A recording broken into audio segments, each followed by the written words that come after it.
Hey everyone, this is Elenbaas from Nightlight Astrology. Today we are going to take a look at what I believe is one of the biggest transits of 2023, and that is Venus's retrograde in the sign of Leo, which is going to happen in July and August of 2023. I want to talk about why I think this is one of the biggest transits of the year, why I have this circled on my calendar for the year ahead, explain sort of what to watch for. We're going to look back at the previous Venus retrogrades in the sign of Leo and when they've occurred and how you can track them. I'll share with you some stories about how my own tracking panned out so that you get a sense of also how to track if you need any help with that, if you've never done it before. And then we are going to take that Venus retrograde through all 12 signs and give you a sense of where this major transit is going to land in your birth chart. So that is our goal for today.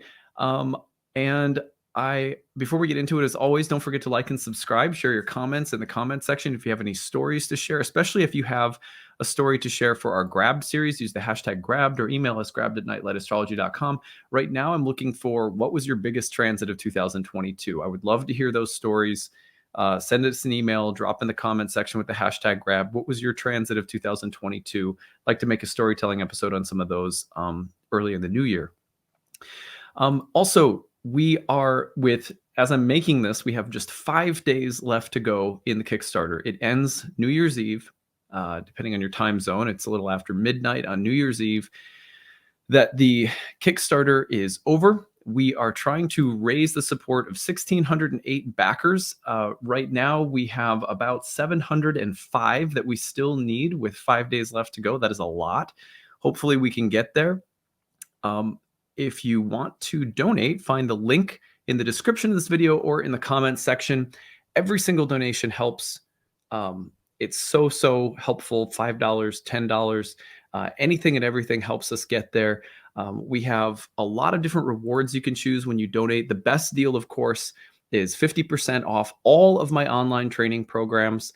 If you bundle them together, we have a special 4-class bundle that takes the price of the class per class down to 75% off the full tuition, which is the best deal that I've ever offered. We put this one up. We've never done a deal like this before. We did it because we had reached 50,000 subscribers on the YouTube channel. So it's kind of a special deal. You won't see that one again. So take advantage of that. You can use that on any of my classes. I have 6 classes, year 1, year 2, horary, readings and passages, the Roots and Spheres program, as well as the masterclass series. Masterclass series readings and passages are new every year. So, you can use them whenever you want. They have no expiration date. You can gift one to someone if you want. So that's the best reward that we have. We also have a lot of other cool rewards, like the major astrology of 2023 talk that I do, your horoscope for sun or rising sign for all the major transits of 2023, a variety of different readings I offer, special talks I give on different subjects. If you're a student of astrology, you can check out. So really appreciate your donation. Again, find the link in the description and comments below. A ton of love goes into the creation of these horoscopes every single day. A big process, a lot of TLC that's poured into it, a whole staff of people that you're supporting when you support the Kickstarter. Also, our major goal of the year, which is to create an affordable reading service that we will staff with some of our best graduates so that you can get a reading for a more affordable cost if that is helpful to you. There's a lot of people out there we know who could use readings because it's a very valuable spiritual service, but they could use a more affordable price point because of wherever you may land with your budget. So we're trying to create that service this year. If we get to 1,608 backers, it is a guarantee that we will be able to do so. We're pretty sure that that's the number that will translate financially into where we need to be. So you're helping really good causes this year. So if you love this channel, if you get something good out of it, please do consider going over there and helping us reach our goal. Just 5 days left. We got to bang the drum and see if we can get there. So thanks, everybody. Really appreciate it. And let's get into it now. Okay, so this Venus is playing a huge role. I was looking at all of the transits of 2023 as I made the special reward video, the astrology of 2023, and I have all of the major transits of the year in that reward video, but I wanted to focus on one of them before the start of the new year, because as we are looking at right now in the sky, I should say, Venus has just appeared as an evening star in Capricorn and is going and has brought the significations of the recent eclipse in Scorpio.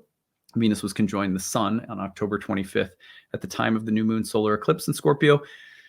That energy was then sort of brought out into the visible space of Venus's appearance as an evening star. And now Venus is moving through a conjunction, will be moving through a conjunction with Pluto, and then into Aquarius.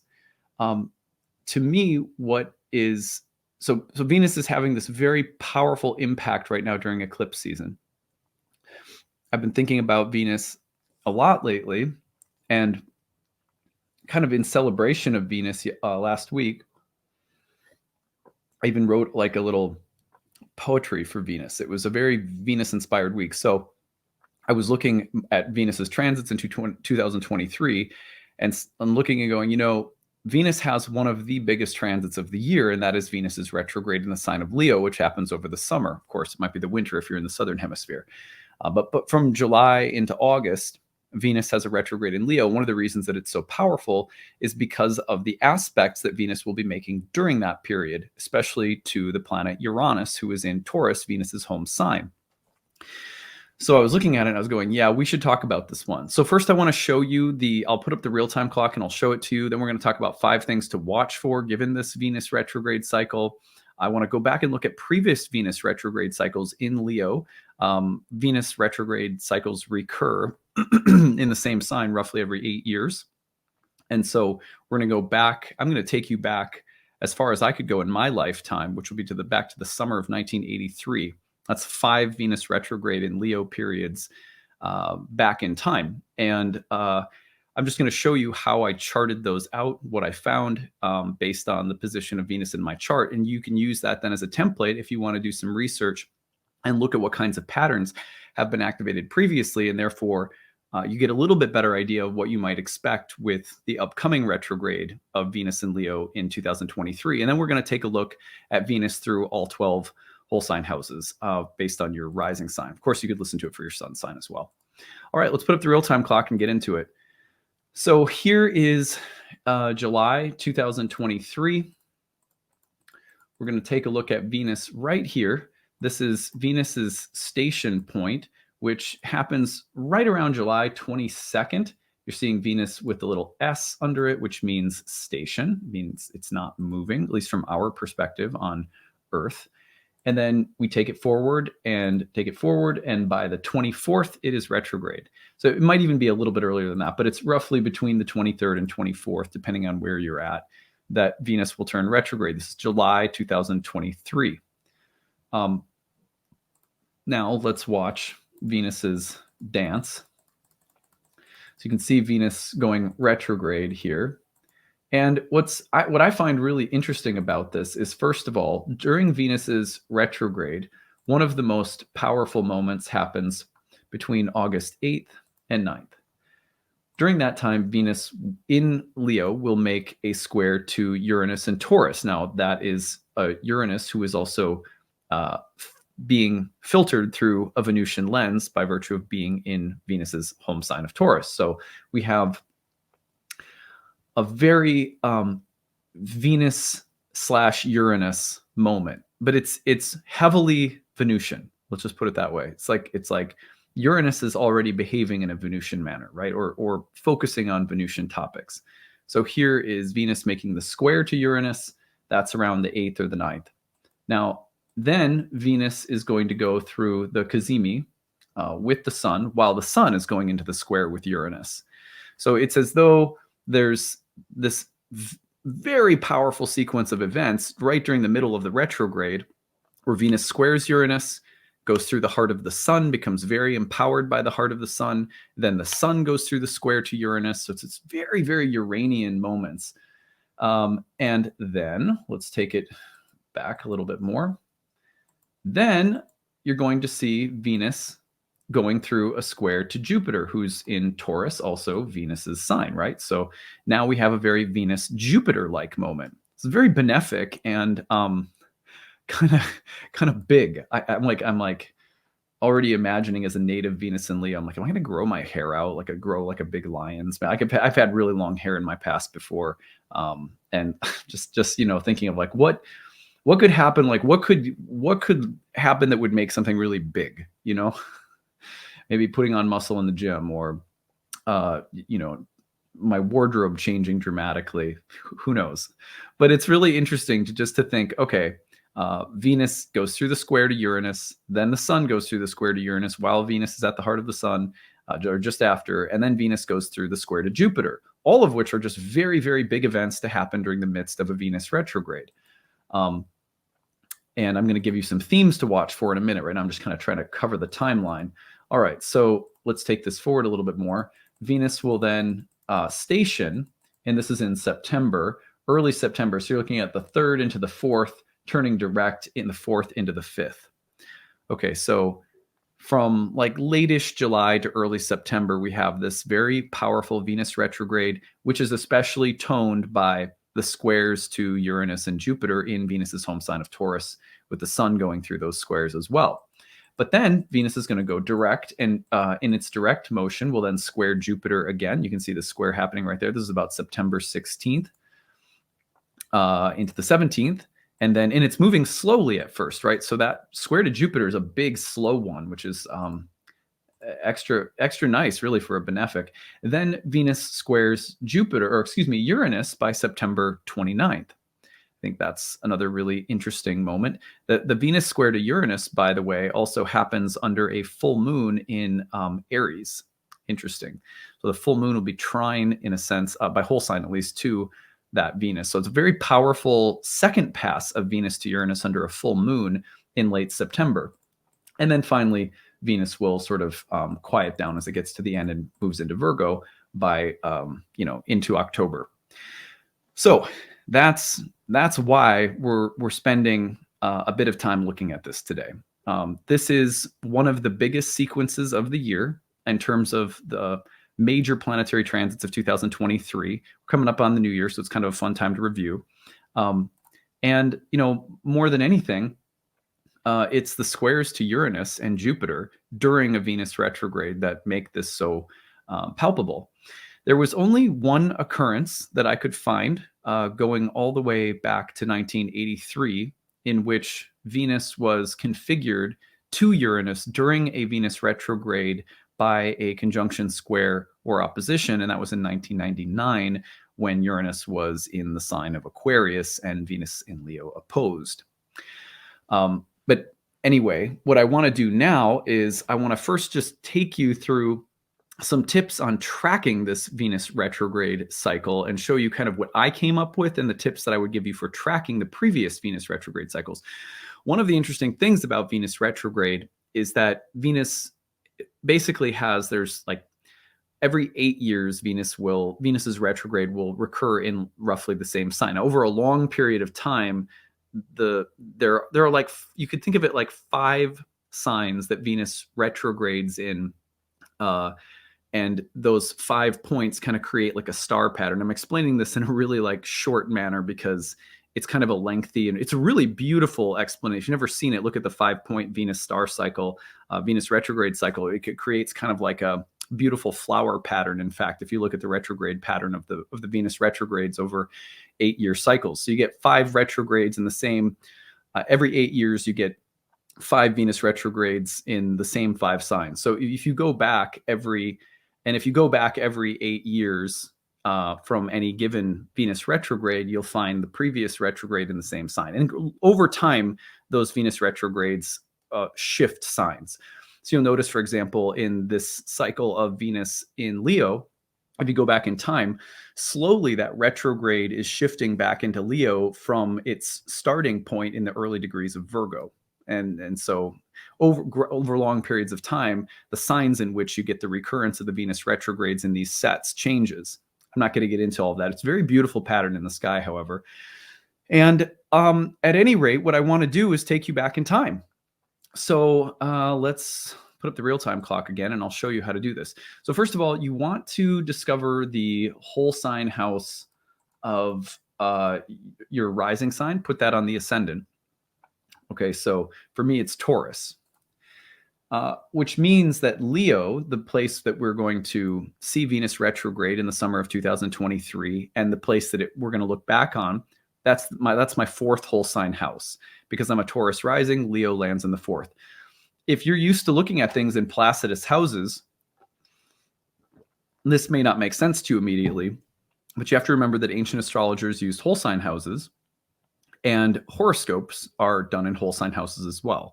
So we'll go through your horoscope after I go down the list of previous retrograde cycles and give you some tips for tracking them. We will do horoscopes. So you may, if you don't know which house Leo occupies in your birth chart, you'll be able to identify that in the next part of the talk today. But for me, like, because I'm a Taurus rising, Leo lands in my fourth house. So the idea is that you can go back to the dates I'm about to provide you with and look at what was happening in your life relative to the topics of the house that Leo occupies. And undoubtedly, you will see some connected themes. Not necessarily that they're connected one event to the other, but that you'll see thematic consistency. And then it invites further meditation, which is really, I think, pretty valuable, especially right now, since we're at a kind of like an important Venusian flashpoint with Venus hitting Pluto this week and just appearing as the evening star. I think it's a great time to be thinking about what Venus is going to be doing in our lives in the year ahead.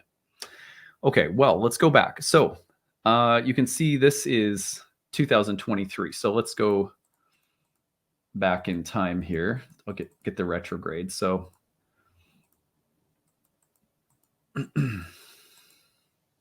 whoops, here we go.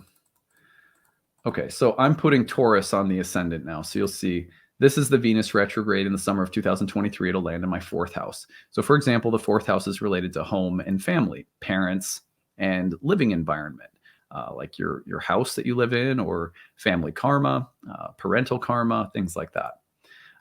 So among other things, but let's just call it the house of home, family, parents, living environment. So let's go back in time. The most previous retrograde in Leo was in the summer, depending on which hemisphere you're in, of course, of 2015. That is late July through September. Now, what I did was I just went back through these previous cycles and I looked for what was happening around the topics of home and family, living environment, family karma, etc. So a couple of things were happening. My wife was pregnant with our first, who was born in December of that year of, whoops, hold on, let me go back in time. I don't have it on the screen here. Let's go back to 2015. Here we go. So this is August 2015. So wife was pregnant with our first, and we were in the process of buying a home. Unfortunately, the people that we were buying the home from, they were going through a court-ordered, because of they were going through a divorce, and they were going through a court-ordered sale of their home. And during the process of that sale, one of the owners had a pretty serious mental health crisis and was institutionalized. And so the sale of the home was delayed.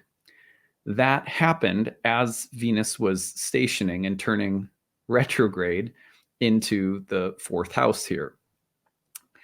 And then in September, when Venus turned direct, the sale was finally completed. And this was our first home. And so during that time, there was a huge amount of uncertainty around whether or not the sale would go through because of the sort of mental health crisis of one of the owners of the home that was said to have come on because of the stress and pressure of the divorce that they were going through. During that same time, I also found out that there was a family member that was having a child and had kept it a secret from the rest of the family and was very late in their pregnancy. So there was like, surprise, I'm not telling anyone, but I'm like 7 months pregnant or 6 months pregnant or something like that. So that ended up being this big surprise that came out while Venus was retrograde in the fourth house. So I thought those were some pretty interesting themes obviously related to the fourth house of home and family that came up during that retrograde, all of which was, learning experiences and a lot of growth and stuff like that. So nothing awful. Thankfully, the owner of the home was okay, and the sale went through, and so like things worked out. But those were some very fourth house like things to happen. All right, so go back in time again, and I recommend you do this, but look at the topics of the whole sign house of Leo based on your birth chart, where Leo lands by whole sign, and then do some detective work. The reason to do this again is because when we get to the point where we're looking forward, now you have a sense of what kinds of themes have been there. Now, I'm an 81. I was born in 81, so I only took this exercise for me back to 1983, which was the most recent one after I was born. Anyway, go back to summer of 2007. This is August, September. During this time, I was in graduate school, and I was writing a memoir about my ayahuasca experiences and my sort of family background around sort of religious transformation, family karma, and the ayahuasca experiences I had. During that time, I sublet my place in Georgia where I was going to grad school, and I went back home to Michigan, and I lived in a retirement home that my parents had built but were not yet living in, which was just like a little cottage on my grandfather's land. And I finished the first draft of my book about family karma while living next to my grandfather. And during that time, my grandfather had a mental health crisis. I thought that was interesting. So there was a pretty intense, there was a very intense focus on family karma, as I was literally living in a family home next to my grandpa on family land. He had a mental health crisis while I was living there. I finished a book, the first draft of a book that was all about family karma. And I happened to break up with a girlfriend during that time too, but it was not like a very serious relationship. So I guess I wouldn't count that too importantly, but yeah, so that was super fourth house, Venus retrograde. That goes back to 2007.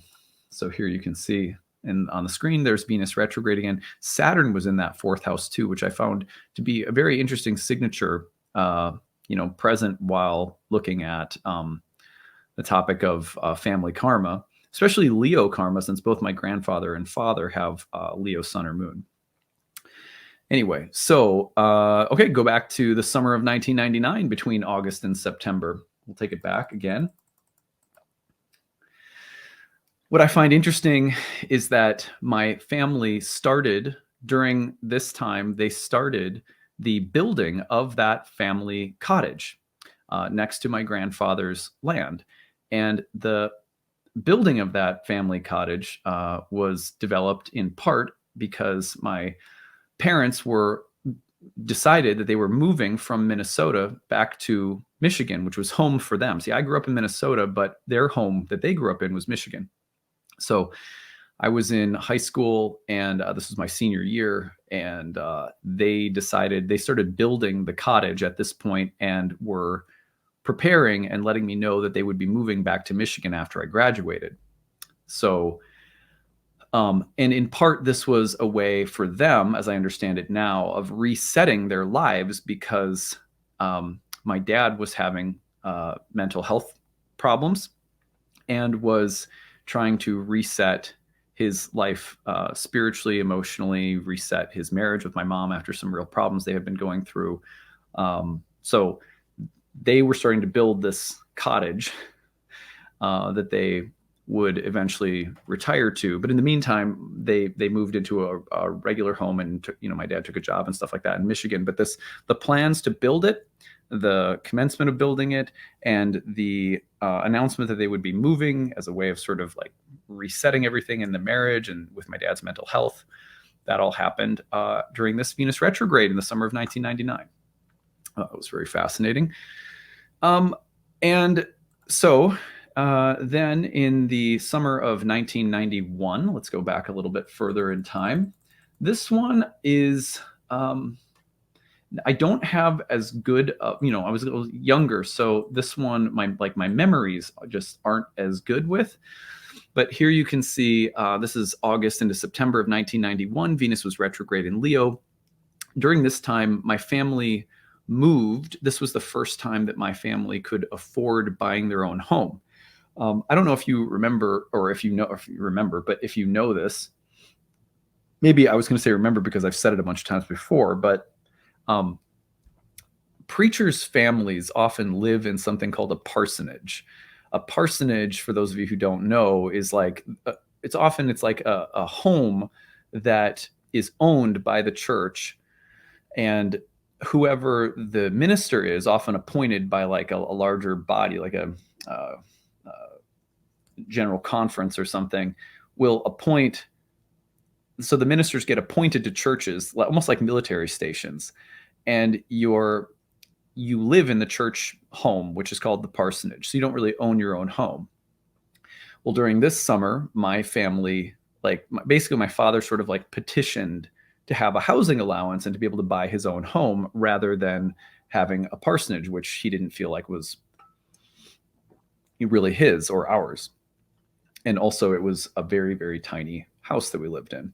So he wanted, something a little bit bigger. So at this time, essentially my parents bought their first home because every house before that had been a parsonage. I don't recall anything else other than that we moved into this new home at that time. So that was all I could remember, but it's possible that there were a lot of other things going on that I just wasn't aware of, which is often the case the younger you get trying to remember things. Anyway, and the last one was the summer of 1983. Now, I was just 2 years old, but it was interesting to me that during this time, my family also moved again. Now, my sister wasn't born yet. She was born in 86. But my father was in seminary at Asbury in Lexington, Kentucky, which is where I was born. And they were like the resident directors at what do they call it? Like a home for, I don't want to say juvenile delinquents because that's not the phrase anymore, is it? It's like troubled youth, or it was basically like a home for boys who were in trouble, like not like foster care. I don't know what they call them anymore. What is it? Do you guys know what I'm talking about? Someone let me know like what the proper phrase is for it. Now it's like a home for kids who are getting in trouble with the law at a pretty early age.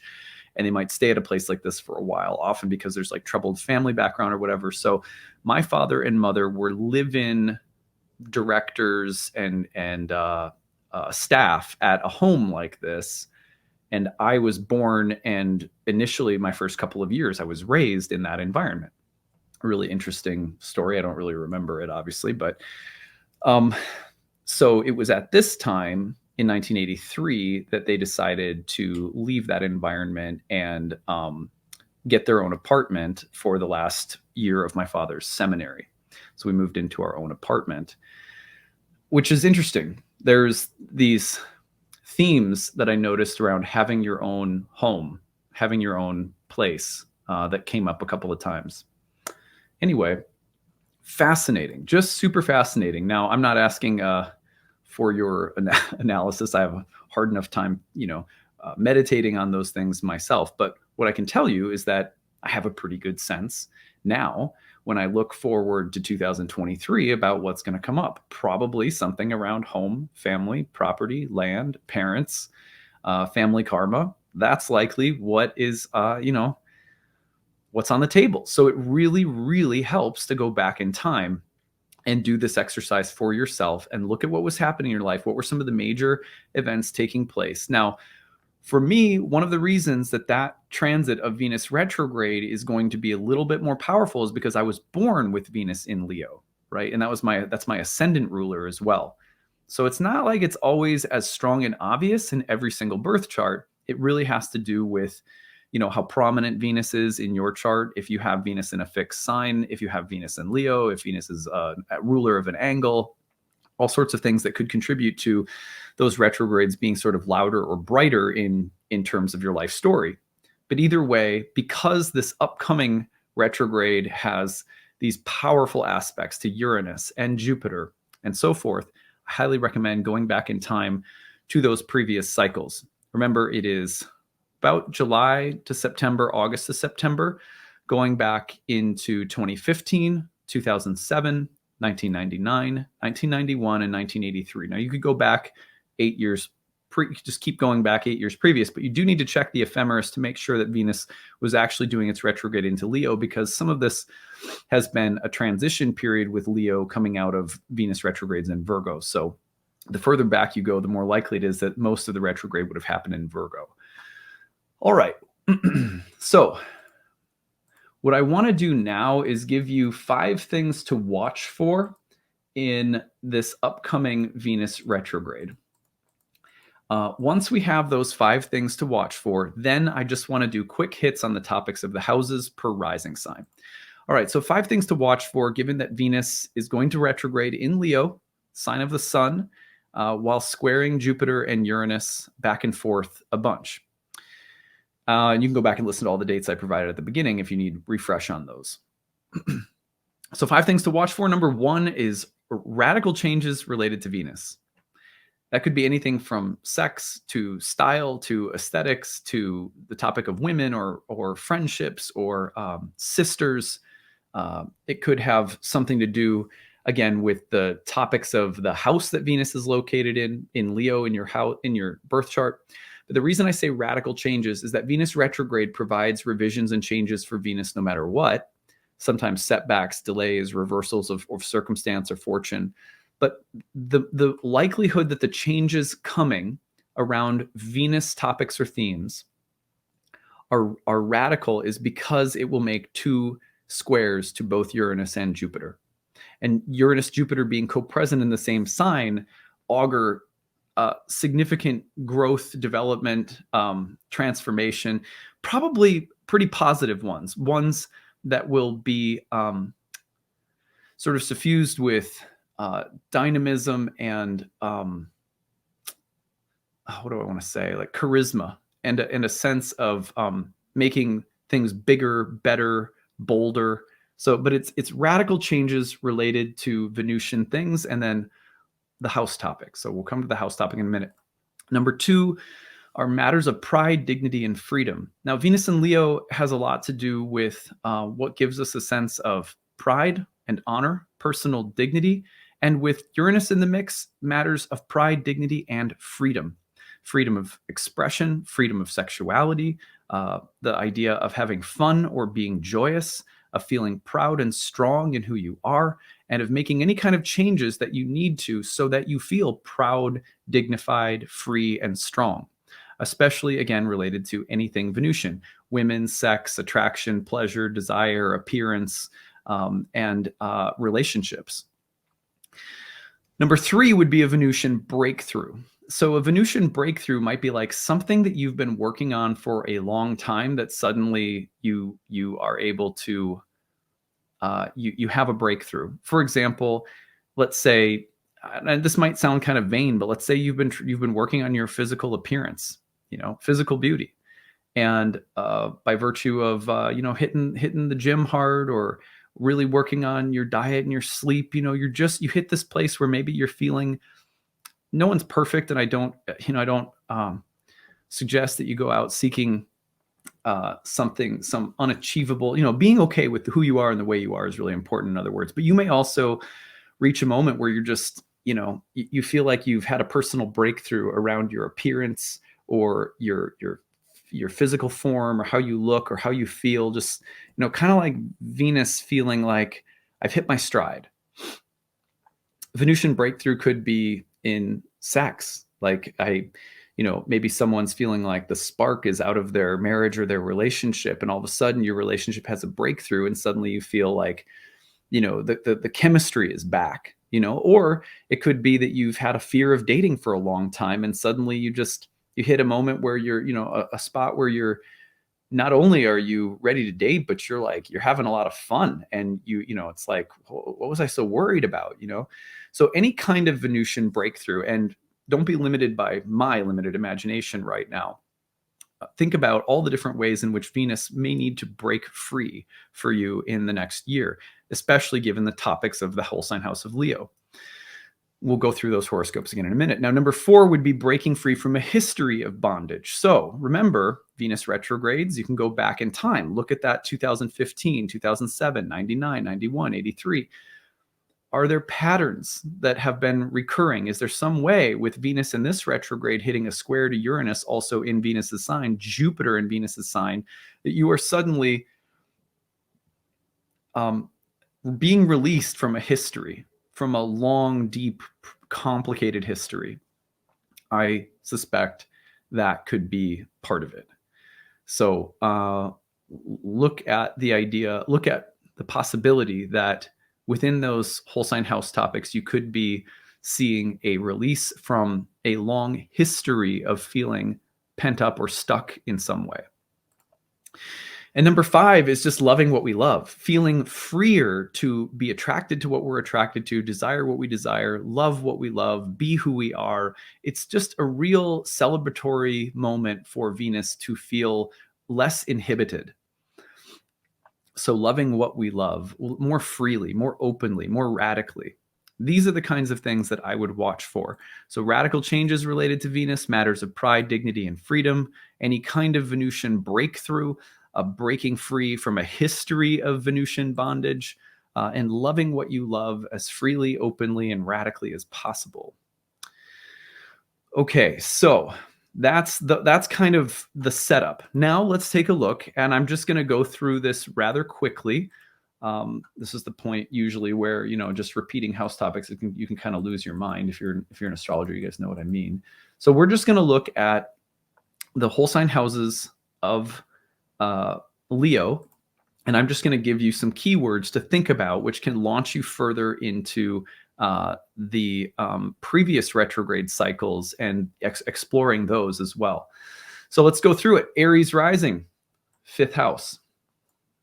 Better drink something first.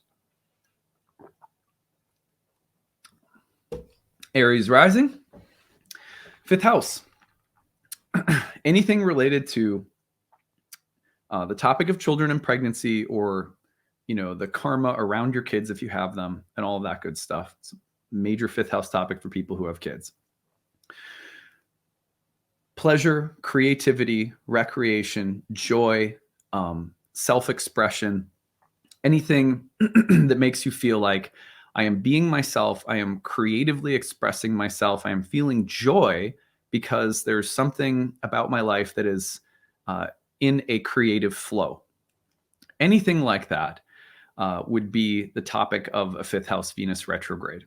So if you're an Aries, this is so much to do about what makes you feel joy, where your creative flow is, anything involving romance or creativity, and then again, the topics of children and pregnancy. So look at those cycles historically as well. All right, I said Taurus rising got a big treatment because that was the one I explored through my own. So home, family, property, family karma, living environment, things like that. I do that one kind of quickly. So Gemini rising, we're looking at the 3rd house, the place of the mind, mood, environments, neighbors, sometimes siblings. So you look here at especially changes in how you communicate, how you think, how you process emotions. The 3rd house was called the joy of the moon traditionally, and has a lot to do with the mood, the moods, the thoughts, the feelings, and their fluctuations as they are in you, inside of you, and as they are affected or as the environment creates them in you. So environmental things around you and the mental, emotional state within you, those things are so if you know, to put it simply, like the third house is the house of the environment and how the most immediate environments that you're in all of the time have an impact on you, or how you are changing something about the environment. That's how I would look at that third house. And oftentimes, third house will also have to do with learning or education, communication and technology, sometimes short travel, sometimes travel, especially to see family, topic of siblings, things like that as well. All right, so that's Gemini risings. Now, Cancer, your exploration is focused on the second house.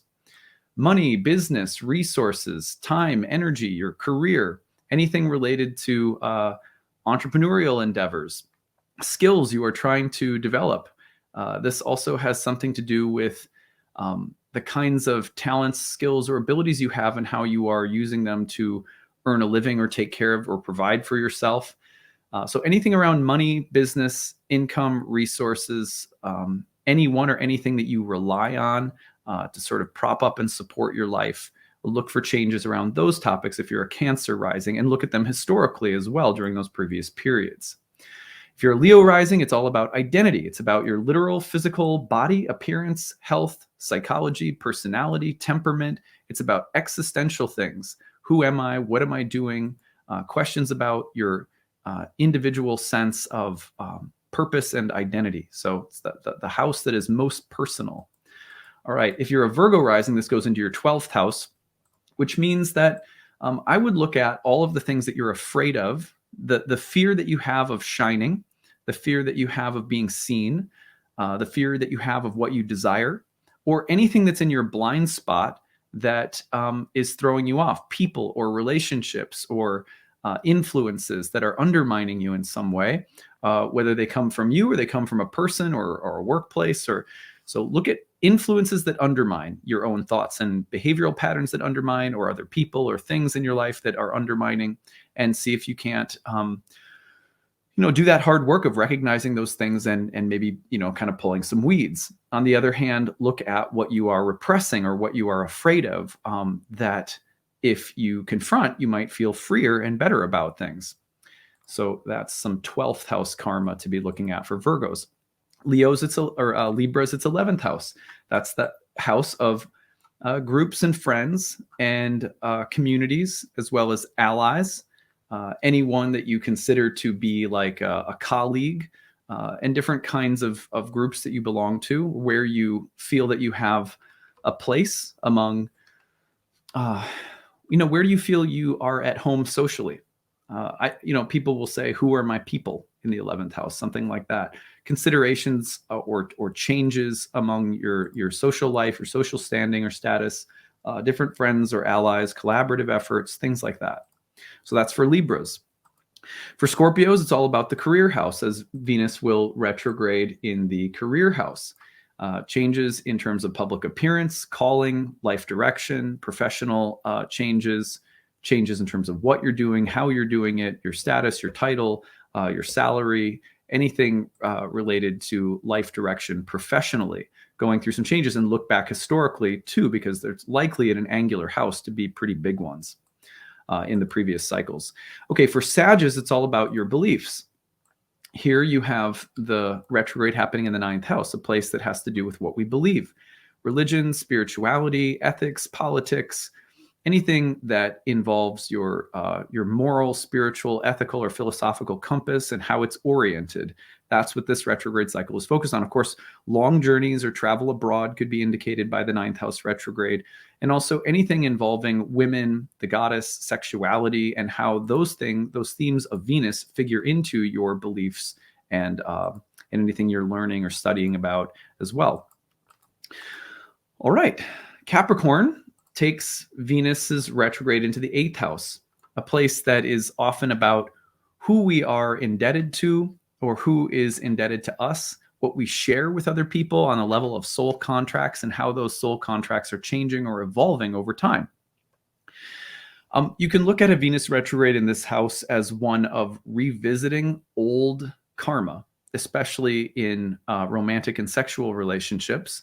Or you could look at this as being released from debts and obligations, especially with a square to Uranus. This might also be about looking at what kind of pleasure keeps you in bondage and what kind releases you from bondage. For example, an 8th house Venus retrograde will sometimes coincide with someone deciding to go to a 12-step program. A Venus retrograde in the 8th house will sometimes reveal that a spouse has an addiction or something like that. So looking at the topic of pleasure and bondage, pleasure and obligations that we have to people, romantic, sexual desires that we have, and how they entangle us with other people, and getting free from some of those, or also finding beneficial new connections where things can be shared between people in a way that is really helpful. So those are the things to look for if you're a Capricorn rising with Venus in the 8th. Now, Aquarius rising, that's going to be Venus in the 7th. So straight up, the house of love and relationships. A Venus retrograde in this house is so much about sex, love, marriage, and commitment. It's about changes in the life of a partner or in a relationship itself. It's about the way in which you're growing and evolving through the path of committed relationships or dating, or who your time and energy revolves around in more deeply intimate or interpersonal dynamics. So that could be, in certain cases, like people that you're partnered with in business or just really close friends. Could also be an exploration of the themes of love and marriage historically that date back to your family of origin, especially because Venus is squaring Jupiter and Uranus in your 4th house of home and family. All right, last but not least is Pisces. This brings Venus's retrograde into the 6th house. Now, I would say this is kind of a,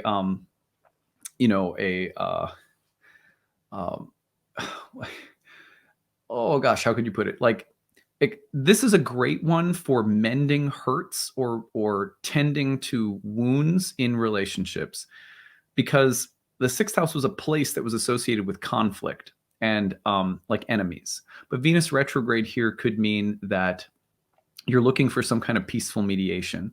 This is where you're going through a divorce and you could see it going really poorly, but you decide to mediate and you end up doing it peacefully during a Venus retrograde in your 6th house.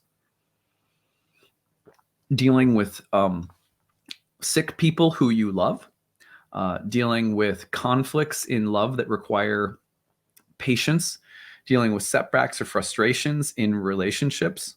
Those are the kinds of things that I would look for during this one. But also, who and what are you sacrificing something on behalf of? Or who are you sacrificing something for, I should say.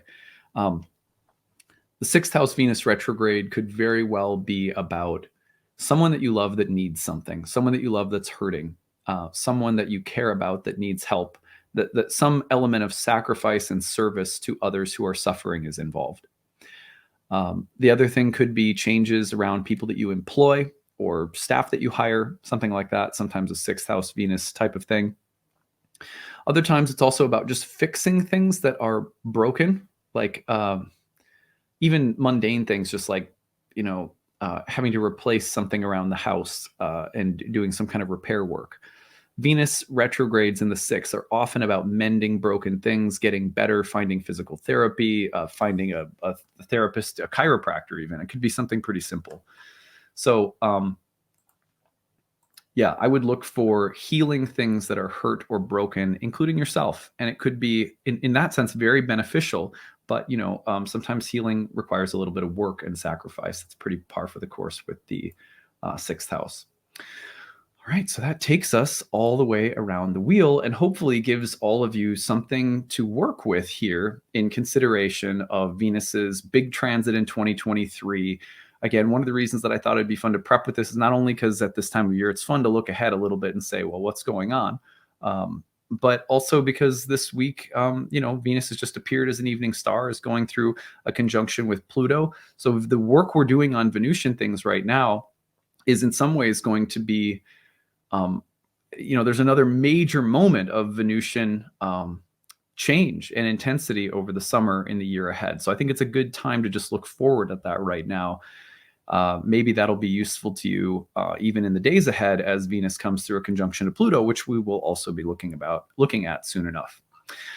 All right, that is what I have for today. I hope that this was, again, as always, I hope that it's useful for you guys. Spend a lot of time working on this and trying to make meaningful content. A lot of time and energy goes into it, a whole team of people behind me that support this process.